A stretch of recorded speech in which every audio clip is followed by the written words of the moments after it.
Une des raisons fondamentales pour laquelle cette lettre aux Hébreux a été écrite était de soutenir ces chrétiens dans un temps tout proche de grande détresse.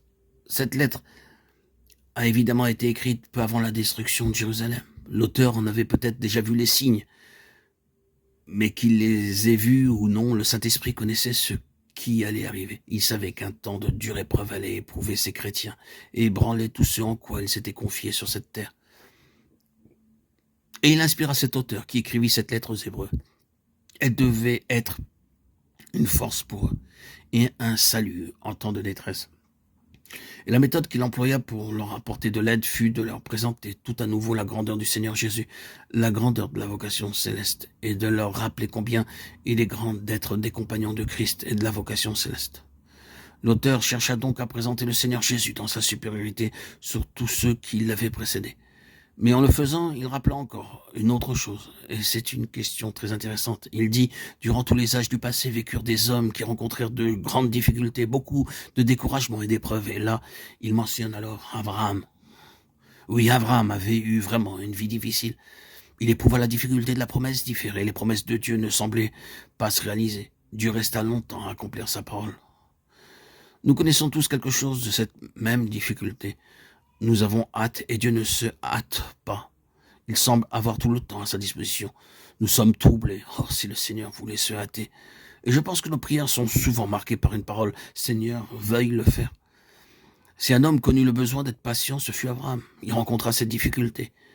Dieu tarde si longtemps à l'accomplissement de ses promesses et Abraham faiblit dans cette épreuve.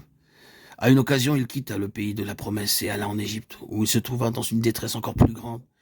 Il dut dire un mensonge pour sortir de sa détresse. Cette question fut une réelle épreuve pour Abraham. Il y a, je pense, des signes qui nous font comprendre que sa femme n'était pas toujours en sympathie avec lui. Alors qu'ils étaient âgés tous les deux et que le Seigneur leur dit qu'ils auraient un fils, Sarah, qui était dans sa tente, entendit et rit en elle-même. Genèse 18, 12. L'Éternel en fut peiné et Abraham dut reprendre Sarah. Nous pouvons excuser Sarah. Le chemin par lequel l'Éternel conduisait son mari était dur pour elle. Elle était incapable de voir ce qu'il voyait ou de ressentir ce qu'il sentait. Peut-être pour cette raison-là, Abraham éprouva-t-il une certaine solitude spirituelle dans sa vie. Et en ce qui concerne ce jeune homme, Lot, qui lui causait tant de difficultés, il ne partageait certainement pas la vision d'Abraham. Sa vision était entièrement sur cette terre. Ses ambitions étaient toutes dans le présent. Nous connaissons bien son histoire. Nous savons quel écharde il était dans le côté d'Abraham. Nous pourrions ajouter d'autres détails à cette histoire pénible. La vie d'Abraham n'a pas été facile, et cependant, nous le savons. Le Nouveau Testament dit qu'Abraham se réjouissait. Pourquoi l'a-t-il fait? Pourquoi s'est-il réjoui dans la tribulation? Jésus lui-même nous le dit. Abraham, votre père a tressailli de joie à la pensée de voir mon jour. Il l'a vu, il a été rempli de joie. Jean 8, 56. D'une manière ou de l'autre, Abraham avait vu le Seigneur Jésus.